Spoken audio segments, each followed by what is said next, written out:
Welcome back to this channel. Today we'll be talking about biology, and in biology we'll be looking into cell and its components. You'll recall that in our last class we talked about cell. We gave definition to cell. We talked about the history of cell as well as how the cell look like, its components, and various types of cells. Today we'll be looking at how a cell in its full regalia interacts with its environment. How on earth would a cell that is living be able to actually live and carry out its life processes if it does not interact with external sources where it can derive its nutrient from, And that's the reason why this topic is very, very paramount or important. When you say environment, you mean surroundings. I'll make it clear by doing something like this so you can get what I'm saying. So, assuming we have a cell like this, and we have, let me use the blood for example, and we have the blood vessel. And within this blood vessel, here are, let me call them fluid. These are my dots. These are fluid, and call this a cell, whatever you want to name the cell. There is an interaction between this fluid and this cell. Mind you, the cell is not just a solid, so it has fluidy components. So let's use this green marker to express the fluidy component of this cell. Now, here happens to be the environment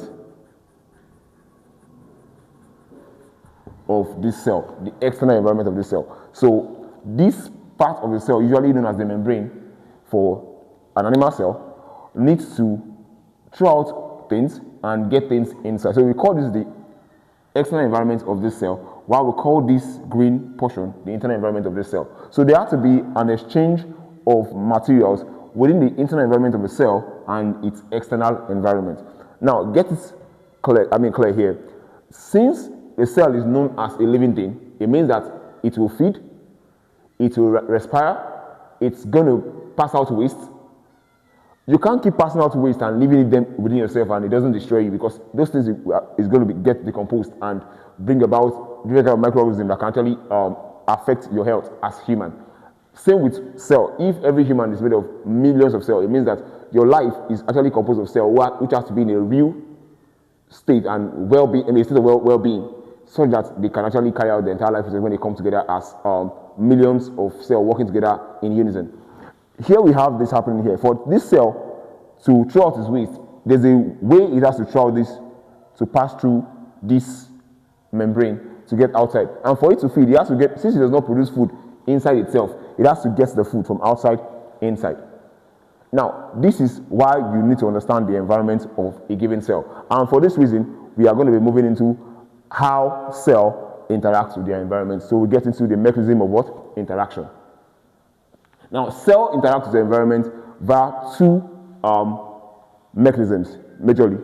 We have diffusion and we have what? Osmosis. We have what? Diffusion and what? Osmosis. Now, when you say diffusion simply means the movement of fluid, or should I say, the movement of fluid from a region of higher concentration to a region of lower concentration. This can happen both in living and non-living organisms because it does not require semi-permeable membranes. What I'm saying is, take for example, let me use a non-living environment to show you. If I spray my perfume right here, the concentration is very high on me, but if you are far away from me, you can perceive the smell because it flows from this region where I spray it on myself to you where it does not exist. So by that gradient difference, we have my perfume flowing towards you. That's diffusion, and it can happen both in living and what? Non-living thing. Please take note of that statement, that diffusion can occur both in what? Living and non-living thing. Now that you understand that, let's talk about some conditions that will make diffusion really, that will affect diffusion or rate of diffusion. Number one. So let's talk about the conditions that are necessary for diffusion to take place. Number one.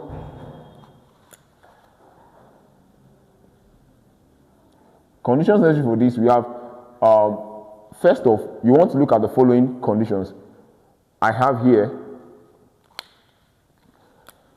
state of matter or molecule. Now, if the molecule is gaseous, it is faster to diffuse than if it's solid. So, it means that diffusion occurs fastest in gases and slowest in what? Solids. So you can agree with me that liquid has an intermediate diffusion rate. 2, the size of the molecule. The larger the size of the molecule that wants to be diffused, the slower the rate of diffusion. I hope you're getting what I'm trying to say. That if you have,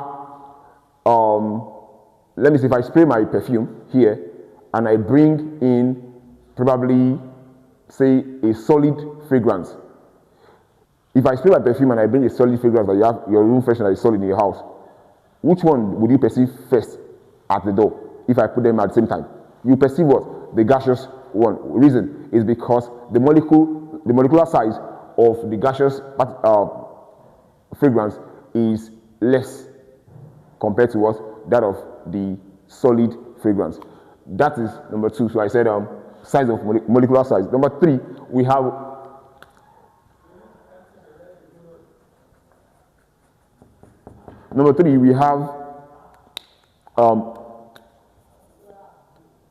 gradient, or let me use the word concentration difference.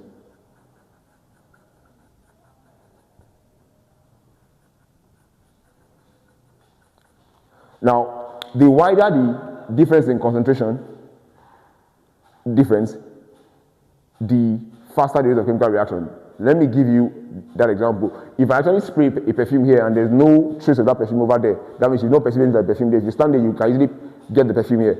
But if I spray perfume here and I spray perfume there, if they are different, you actually perceive that one compared to this. That means this will not get there so fast, and that's what that has to do. At least with these 3 conditions, you can really know how diffusion really works and how fast, what determines the rate of chemical, let me say chemical diffusion or molecular diffusion rather.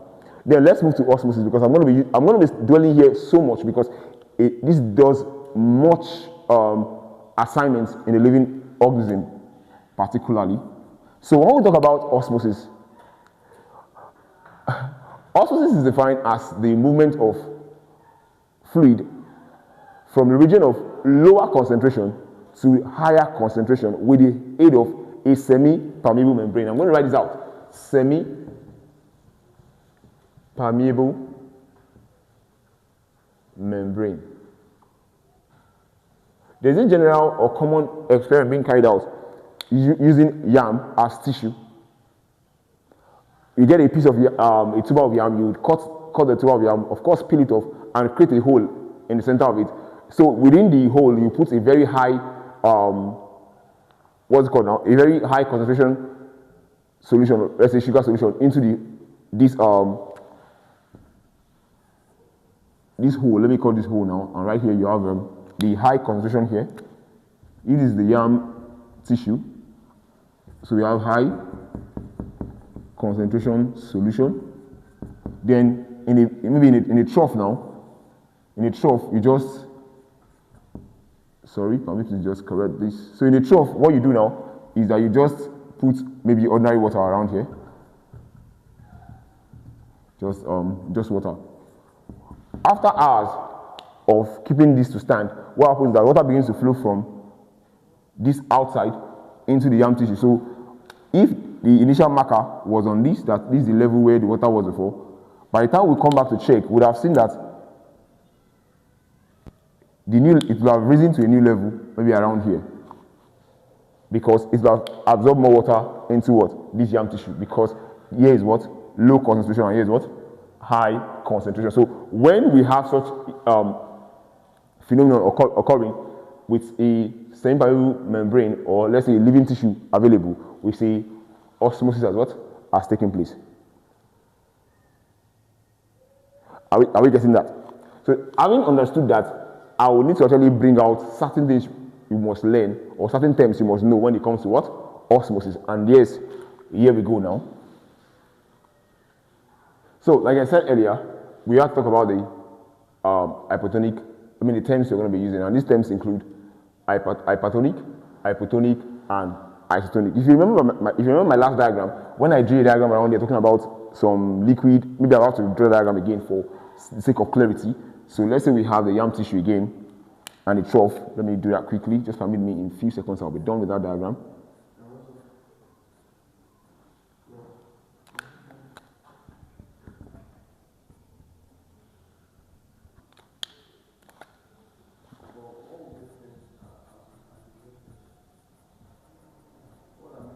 Now, when you talk about this hypotonic, and isotonic, what we are trying to describe is we are trying to describe solutions, whether the solution is highly concentrated compared to another one, or it has a low concentration compared to the other one, or they are of the same concentration. So when I say hypertonic, I'm saying that the tissue itself has a low. When I say a solution is hypertonic, I mean it's very, very concentrated compared to my reference, the one I use as reference. So if I'm using my tissue cell as reference now, my tissue solution as reference. So if I say I place my tissue in an hypertonic solution, it means that what the solution I'm putting my tissue inside has a higher concentration than what we have inside the tissue itself.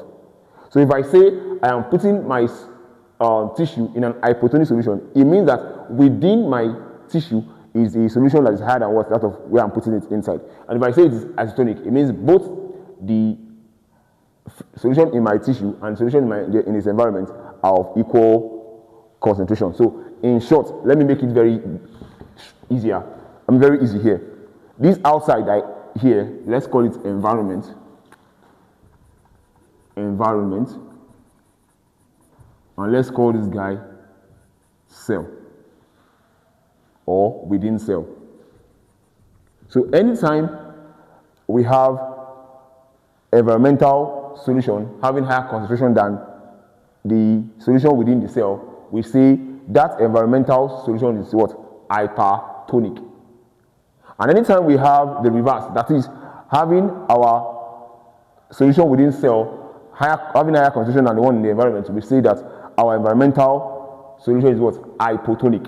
And anytime they are of the same concentration, we say what? They are isotonic. This is very vital that you understand, because it will lead us to understanding how things work. So that means all these processes you are seeing here, they depend on what?